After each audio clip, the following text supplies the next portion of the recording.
Hello everybody, मैं doctor Taufiq Hussain, associate professor in higher education. आज हम मौर्यकालीन सोसाइटी है या मौर्यकालीन सामाजिक व्यवस्था है उसकी चर्चा करेंगे। मौर्यन सोसाइटी के विषय में चर्चा करेंगे। जैसा कि आप जानते हैं कि मौर्य काल के अंदर है वो सामाजिक व्यवस्था का जो आधार था वो वर्ण व्यवस्था है, वो दिखाई देता है।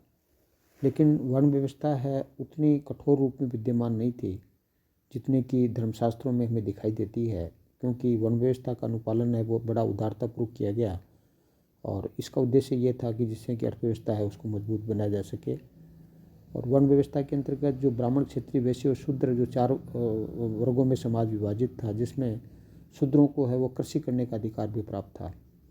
और मौर्यकालीन सामाजिक व्यवस्था में जो परिवार का जो स्वरूप था वो पितृसत्तात्मक था, जहाँ कौटिल्य ने जो वर्ण व्यवस्था है उसको सामाजिक संगठन का आधार बताया है। और उन्होंने परंपरागत जो चार वर्ण है, ब्राह्मण, क्षत्रिय, वैश्य, शूद्र का उल्लेख किया है। और ऐसा कहा गया है कि वर्ण व्यवस्था की रक्षा करना राजा का धर्म होना चाहिए या धर्म होता है। लेकिन जैसे कि मैंने आपको बताया कि जो पूर्व काल के अंदर जो धर्मशास्त्रों के अंदर है वो वर्ण व्यवस्था की शक्ति और जो कठोरता है वो मौर्य काल में दिखाई नहीं देती है। और शूद्रों को है वो कौटिल्य ने है वो आर्य के रूप के अंदर है वो परिभाषित किया है। और जो जो जो मौर्य काल की जो सामाजिक व्यवस्था के विषय में जो मेगस्थनीज है वो एक प्रकार से है वो भारतीय समाज एक व्यवस्था को नहीं समझ पाने के कारण से है वो एक भारतीय समाज को है वो अपनी दृष्टिकोण से देखने के कारण से है वो भारतीय समाज को वो चार जातियों के अंदर विभाजित माना है, जिसमें दार्शनिक है, कृषक है, पशुपालक है या शिकारी जिसको कहते हैं, कारीगर या शिल्पी है, सैनिक है, निरीक्षक है और मंत्री है। इन 7 वर्गों में विभाजित किया है, जिसमें दार्शनिकों के 2 भाग उन्होंने बताया मेगस्थनीज ने। एक ब्रोकामेन है जो कि आजीवन है वो संन्यास ब्रह्मचारी रह करके वो एक तरह से ज्ञान प्राप्त करने का प्रयास करते थे। सारामेन है वो उन दार्शनिकों को कहा जाता था जो गृहस्थ जीवन में रहते हुए विज्ञान प्राप्ति का प्रयास करते थे। तो इसी तरह लेकिन जो मौर्य काल के अंदर ऐसा उल्लेख मिलता है कि जो जो जो जो जो गलत भविष्यवाणी करते थे उनको आजीवन वो मौन रहने का दंड दिया जाता था, क्योंकि ब्राह्मणों को कभी भी वो प्राणदंड देने का प्रावधान है वो नहीं था। कृषक समाज है वो समाज का सबसे बड़ा समुदाय था, सबसे बड़ी जनसंख्या है वो कृषकों की थी। और कृषक है वो एक प्रकार से सेना के कार्य बटे हुए थे। कृषक है वो विभिन्न कार्यों से मुक्त थे, केवल कृषक कार्य करते थे और उनको समाज के अंदर एक पवित्र स्थान था, सम्मानजनक स्थान था, उनका वैद्य माना जाता था। पशुपालक है जो या जो शिकारी है वो समाज का तीसरा वर्ग था। चौथा वर्ग कारीगरी और शिल्पी का था। जो कारीगर शिल्पी है उसको किसी प्रकार का नुकसान पहुंचाने पर दंड दिया जाता था। और जो सैनिक है उनमें जो है स्थायी और अस्थायी दोनों प्रकार के सैनिक होते थे। और कर्मचारी वर्ग है उसको निरीक्षक कहा जाता था। और सबसे छोटा वर्ग है वो मंत्री का होता था। इस प्रकार भारतीय समाज को नहीं समझने के कारण से है वो मेगस्थनीज है वो 7 जातियों का भारतीय समाज के अंदर 7 जातियों का है वो एक प्रकार से वो उल्लेख है वो करता है। लेकिन कौटिल्य और मेगस्थनीज दोनों ही है वो ब्राह्मणों की विशिष्ट स्थिति का उल्लेख वो करते हैं। ब्राह्मणों को का जो वास्तविक कार्य अध्ययन अध्यापन था और वे पुरोहित का कार्य भी करते थे तथा अपना अधिकांश जीवन है वो एक तरह से धर्म चिंतन में व्यतीत करते थे। तो मेगस्थनीज कहता है कि जो ये लोग हैं वो कोई यज्ञ कराना चाहते हैं और कोई संस्कार संपन्न कराना चाहते हैं, उनके लिए पुरोहित के रूप में काम करते थे और अपनी सेवा के बदले में उन्हें बहुमूल्य उपहार और विशेष अधिकार मिले हुए थे। और ब्राह्मण के विषय के अंदर मुख्य बात यह थी कि वे अपने आप को मृत्यु के लिए तैयार करने के लिए कठोर संयम का पालन करते थे। कौटिल्य के अनुसार अपराध करने पर ब्राह्मण को शारीरिक दंड अथवा मृत्युदंड नहीं दिया जा सकता था। उसे अधिकतम दंड है वो एक तरह से जो देश निकाला वो दिया जा सकता था, जबकि उनको मृत्युदंड नहीं दिया जाता था।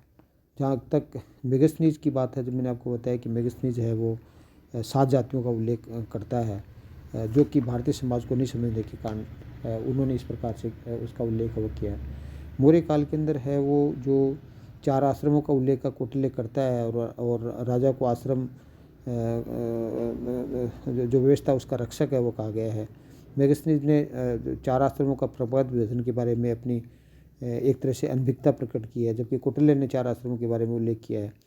तो इस प्रकार जो एक तरह से हम कह सकते हैं कि मेगास्थनीज है वो हाइलोबियाई अर्थात वन में रहने वाले जो वानप्रस्थ जो सन्यासी है उनका जो उल्लेख है वो करते हैं।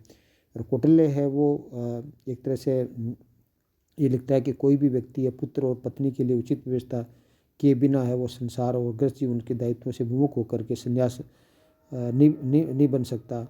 और कौटिल्य ये भी कहता है कि गांव में कोई व्यक्ति इस प्रकार के अप्रमाणित सन्यासी को शरण न दे। कौटिल्य के कथनों से ये ज्ञात होता है कि मौर्य प्रशासक है अनियंत्रित भिक्षावृत्ति और संन्यास की प्रवृत्ति को सामाजिक दृष्टि से वो ठीक नहीं मानते थे। तो इस तरह से क्या है कि हर कोई व्यक्ति संन्यास नहीं ले, अपने दायित्वों को पूरा किए बगैर वो संन्यास नहीं ले सकता था।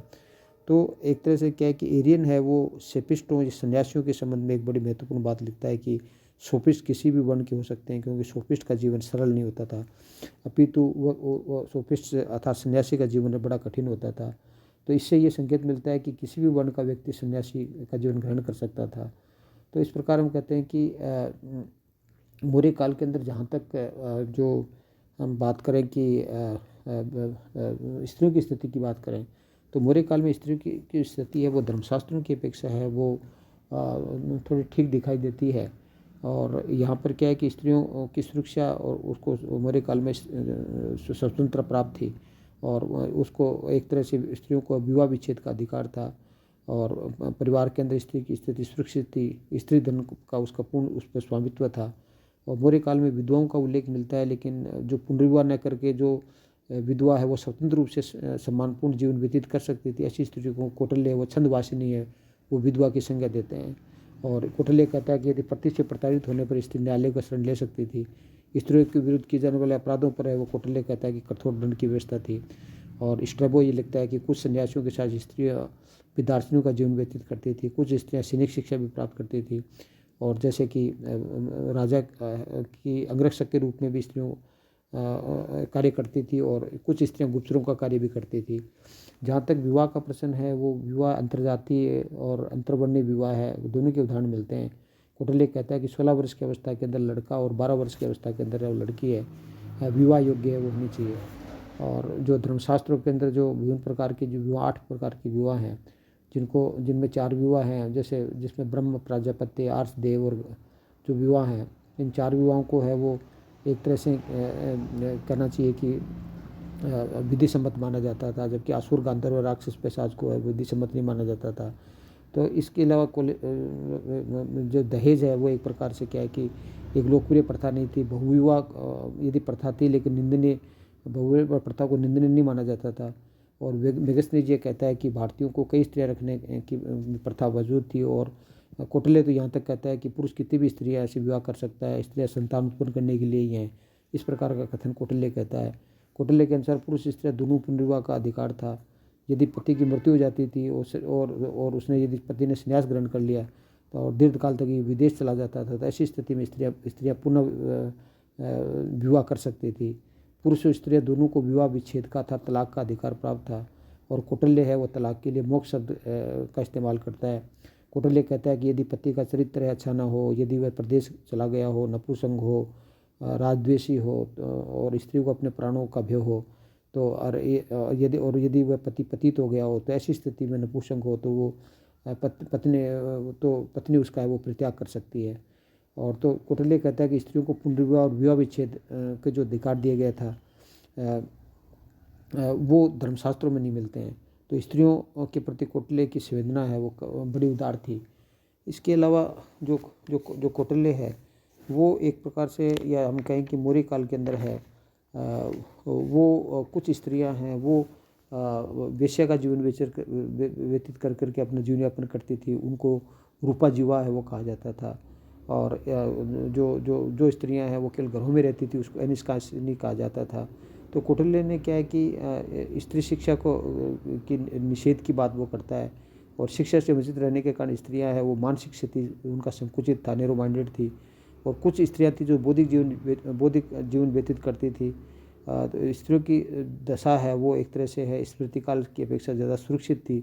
तो मौर्य काल के अंदर है वो ब्रह्मवादिनी स्त्रियाँ उनको कहा जाता था, जो आजन्म है वो धार्मिक ग्रंथों का अध्ययन करती थी।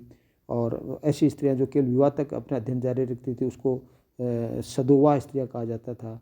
और जो स्त्रियां अध्यापन का कार्य करती थी उसको उपाध्यायी कहा जाता था। तो ऐसी तो इसमें जो एक तरह से मौर्य काल के अंदर है वो एक दास प्रथा के बारे के अंदर है, वो ये उल्लेख मिलता है कि मेगस्थनीज ये कहता है कि भारत में दास प्रथा नहीं थी, क्योंकि भारत के अंदर दासों के साथ ऐसा व्यवहार नहीं किया जाता था जैसे कि यूनान के अंदर किया जाता था।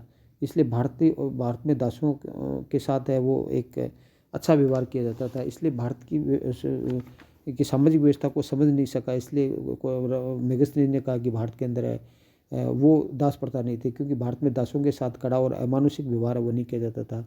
लेकिन कौटिल्य है वो एक प्रकार से क्या है कि 9 प्रकार के दासों का उल्लेख करता है। गृहजात जो दास घर में उत्पन्न हुआ हो, दायगत है, लब्ध है, क्रीत है, दवजाहत है, अहितक है, दंड प्रणीत है, उदरदास है, आत्मविक्रयी है। इस प्रकार कौटिल्य ने दासों का उल्लेख है वो किया है।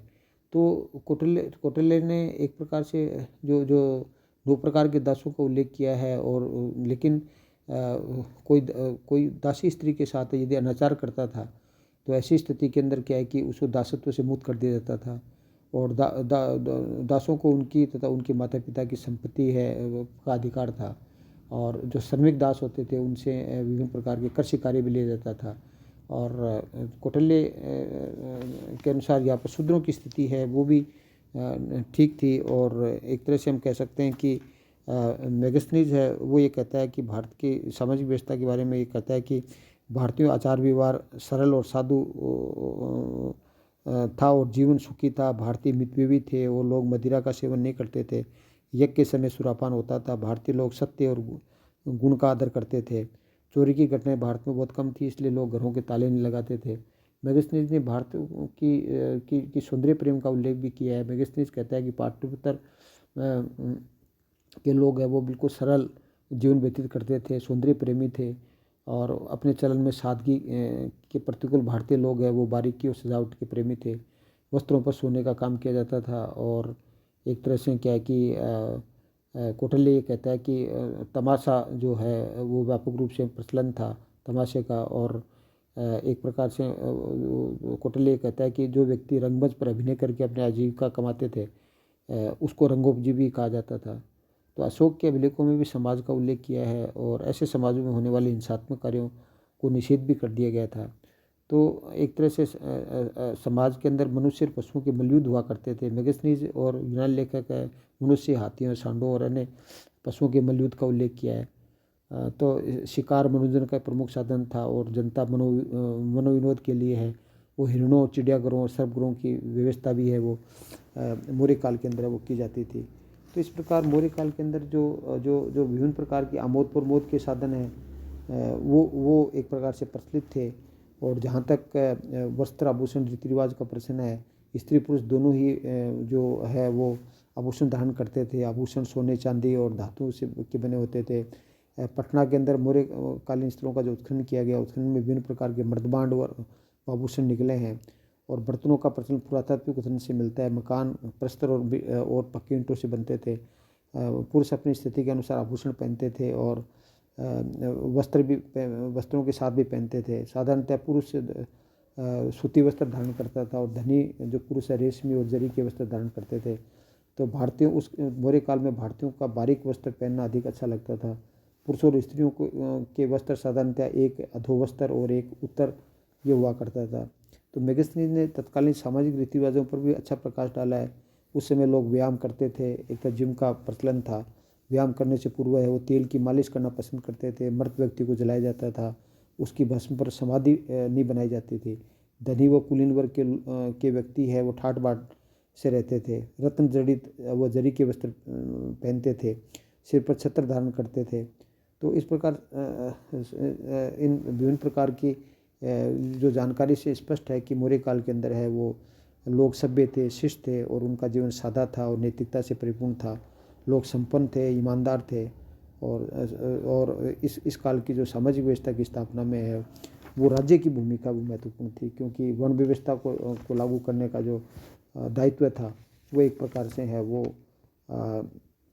राज्य का था। तो राज्य ने सामाजिक जो संरचना है उसकी स्थापना के अंदर है वो राज्य का महत्वपूर्ण योगदान था। और स्त्रियों की स्थिति के बारे में जहाँ बात करें कि अंतर्जातीय विवाह है वो भी संभव थे।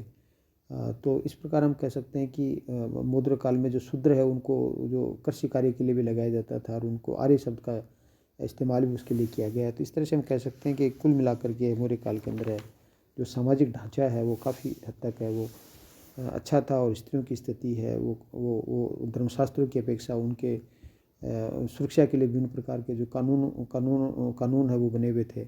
और जो दास प्रथा थी, लेकिन मौर्य काल में दास प्रथा थी, लेकिन दासों के साथ है वो अच्छा व्यवहार किया जाता था और उनकी सुरक्षा का और उनको संपत्ति रखने का अधिकार था। तो इस तरह से हम कह सकते हैं कि जो मौर्य काल की जो सामाजिक व्यवस्था है वो उत्तम सामाजिक व्यवस्था थी और शुभ परिवार प्रथा का प्रचलन था। और जैसे मैंने आपको बताया कि जो आयु है वो वयस्क अवस्था में की जाती थी। लड़के की आयु कौटिल्य 16 वर्ष बताता है और लड़की की आयु 12 वर्ष बताता है।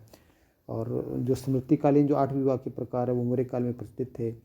तलाक को मोक्ष कहा जाता था, जो एक तरह से तलाक का अधिकार था। विवाह एक प्रकार से कौटिल्य कहता है कि एक समझौता माना जाता था। स्त्रियों को स्त्रीधन का अधिकार था और पति के अत्याचारों के विरुद्ध है वो स्त्री है वो एक प्रकार से न्यायालय में जा सकती थी। वो प्रथा का प्रचलन था, क्योंकि कौटिल्य कहता है कि स्त्री है वो पुत्र बच्चे उत्पन्न करने के लिए ही है। अनुलोम और प्रतिलोम दोनों प्रकार के विवाहों का प्रचलन है वो एक प्रकार से था। तो और चंद्रगुप्त मौर्य जो यूनानी कन्या के साथ हेलेना के साथ सेल्यूकस की पुत्री हेलेना के साथ विवाह किया, तो वो हिंदू समाज के अंदर एक क्रांतिकारी कदम है वो कहा जा सकता है।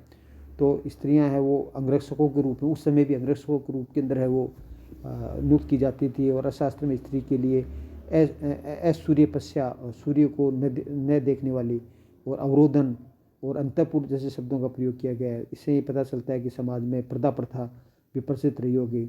संभवतः मतलब जो स्त्रियां वो घर के बाहर नहीं निकलती थी सम्राट घर की, उनको अनिष्कासिनी कहा जाता था। तो पर्दा प्रथा समाज के उस कुलों में ही सीमित थी। अर्थशास्त्र में गणिकाओं का उल्लेख मिलता है जिनकी देख रेख के लिए गणिकाध्यक्ष होता था। और इस वर्ग की महिलाओं में है अभिनेत्री, नर्तकी, गायिका सम्मिलित थी। तो यूनान लेखकों ने भारत के लिए अनुशासित और सरल जीवन का उल्लेख किया है। मेगस्थनीज लिखता है कि लोग मितव्ययी थे, उस नैतिक आचरण वाले थे और सत्य और गुणों का समान रूप से आदर करते थे। और भोजन के अंदर वो अन्न, फल, दूध और मांस का सम्मिलित थे। अन्नों के अंदर गेहूँ, चावल, जौ का प्रयोग करते थे। द मेगस्थनीज ने भारत के खाने के ढंग का वर्णन किया कि जब वे खाने पे बैठते थे तो उनके सामने तिपाई के आकार की एक मेज़ रख दी जाती थी और उसके ऊपर एक सोने का प्याला रखा जाता था। तो उसमें सबसे पहले चावल डाला जाता था, उसके बाद भोजन वो अन्य पकवान है परोसे जाते थे। तो भारत के अंदर जो जो जो जो भोजन करने की जो विधि है उसका उल्लेख भी मेगस्थनीज करता है। तो मौर्य काल के अंदर भारतीय अच्छे वस्त्र पहनते थे, अच्छे आभूषणों के शौकीन थे, कपड़ों पर सोने और बहुमूल्य पत्थरों पर जड़े हुए थे। और एक प्रकार से है मौर्य काल के अंदर रथ दौड़, घुड़दौड़, सांड दौड़, हस्ती युद्ध है आदि जो युद्ध हैं, जो मल्लयुद्ध हैं उनका प्रचलन था। नट, नर्तक, गायक, वादक और मदारी विभिन्न प्रकार की जो नाना प्रकार के जो मनोरंजन के साधन भी प्रचलित थे। और राज्य की ओर से अनेक प्रकार के उत्सव और मेलों का आयोजन किया जाता था। तो अशोक ने यद्यपि है वो हिंसक जो मनोरंजन के साधन थे उस पर वो प्रतिबंध लगा दिया था। तो इस प्रकार हम कह सकते हैं कि मौर्य काल के अंदर है वो जो सामाजिक ढांचा है उसके जो विभिन्न पक्ष की जानकारी वो हमें मिलती है। वो एक समृद्ध जो व्यवस्था है उसका परिचय को वो माना जा सकता है। तो इस तरह से हम कह सकते हैं कि मौर्यकालीन सामाजिक व्यवस्था है वो सामाजिक ढांचा वो उत्तम प्रकार का था। और इस जो आर्थिक समृद्धि थी और आर्थिक समृद्धि के कारण से जो सामाजिक व्यवस्था है उसको बनाए रखने के अंदर है वो मौर्यकालीन शासकों का है वो महत्वपूर्ण योगदान था। Thank you. जय हिंद, जय भारत।